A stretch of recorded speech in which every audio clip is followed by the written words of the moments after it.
Assalamualaikum warahmatullahi wabarakatuh. Perkenalkan saya Syahira, perwakilan dari kelompok 7, yang dimana kelompok kami mengambil materi tentang teori unsur-unsur negara.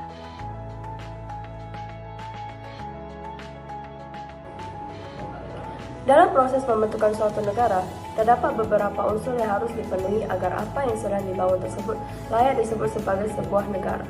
Negara sebagai subjek hukum internasional harus memiliki unsur-unsur terbentuknya suatu negara. Menurut pasal 1 Konvensi Montevideo 1993, unsur suatu negara adalah yang pertama, memiliki penduduk yang tetap, yang kedua, memiliki wilayah yang pasti, yang ketiga, memiliki pemerintahan, dan yang keempat, memiliki kemampuan untuk mengadakan hubungan dengan negara lain.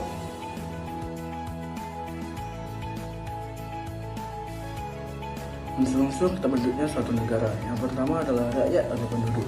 Rakyat adalah semua orang yang menjadi bagian dari suatu negara. Tanpa rakyat, mustahil negara akan terbentuk. Rakyat terdiri dari penduduk dan bukan penduduk. Jumlah penduduk yang signifikan dibutuhkan untuk menciptakan sumber daya manusia yang beragam dan berkontribusi terhadap kemajuan negara.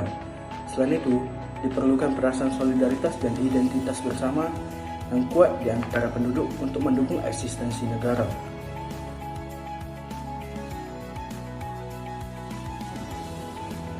Unsur-unsur terbentuknya suatu negara. Yang kedua itu ada wilayah. Unsur kedua yang dipenuhi adalah adanya wilayah atau daerah kekuasaan yang pasti secara teritorial. Wilayah tertentu ialah batas wilayah di mana kekuasaan negara itu tidak berlaku di luar batas wilayahnya karena bisa menimbulkan sengketa internasional.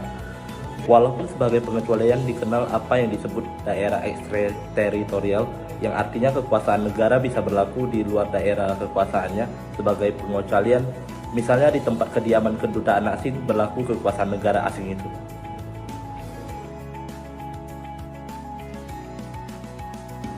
Yang ketiga itu adanya pemerintah. Pemerintah merupakan alat bagi negara dalam menyelenggarakan segala kepentingan warganya dan merupakan alat dan juga dalam mewujudkan tujuan yang sudah ditetapkan. Pemerintah harus diartikan luas yang mencakup semua badan-badan negara. Pemerintahan yang efektif menjalankan fungsi eksekutif, legislatif, dan yudikatif untuk menciptakan ketertiban, menegakkan hukum, serta mewujudkan kesejahteraan rakyat. Struktur pemerintahan yang efisiensi dan birokrasi yang bersih sangat dibutuhkan untuk memastikan berjalannya fungsi-fungsi tersebut secara optimal.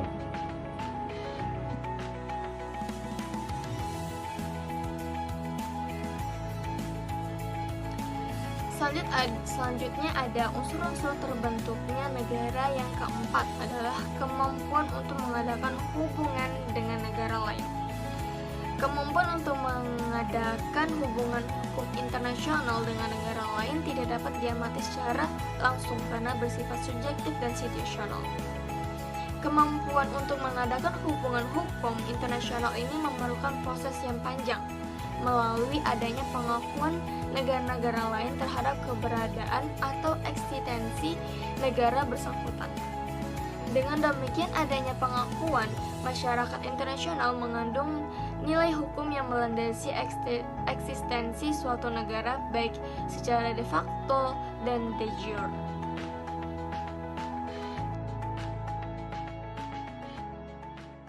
Sekian presentasi dari kami hari ini. Jika ada kurangnya, kami mohon maaf yang sebesar-besarnya. Semoga apa yang kami sampaikan berguna untuk diri kami dan banyak orang pada khususnya. Terima kasih.